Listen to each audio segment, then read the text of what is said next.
Well, this is far from the first terror attack in Turkey we've reported on in the last 12 months. We know there have been a number of bombings in Istanbul. A football stadium was attacked, as was Ataturk International Airport. We've also reported on attacks in Ankara, the capital. We should also mention the southeast of Turkey, where the conflict with Kurdish militants goes on. The range of security challenges for the Turkish government is substantial. Let's talk to Michael Daventry, a Turkish journalist based in London.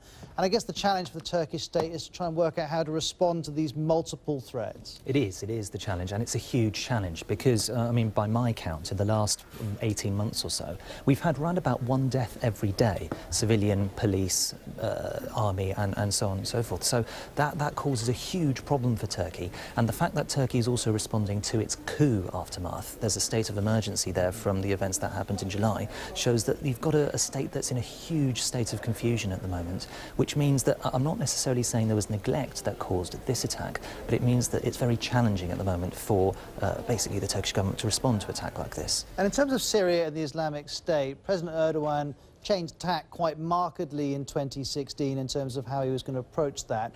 If we were to change again after these attacks by IS, that would be politically difficult, wouldn't it? It would be extremely difficult, because up until about 6 months ago, President Erdogan was saying he would not go into Syria without American backing. He did always want this safe zone that he's created in Syria in coalition with the Free Syrian Army. He started to do that after the Gaziantep attack that you mentioned on your screen back there. He started in about August. To reverse again after that would be a hugely problematic and politically difficult thing for him to do. So it looks like, for the moment at least, he's going to stick with it. And in terms of the attack at the nightclub, as many European governments have discovered, it is very, very hard to stop one person with a powerful weapon killing people, however much money you invest in security. Exactly, but I mean, I guess the humiliation, for lack of a better word, is the fact that this was New Year's Eve. There were multiple warnings from outside sources, from Turkish sources, saying that this will be a difficult day, and there were thousands of police officers on the streets of Istanbul. And Turkey has got a very sophisticated intelligence organisation.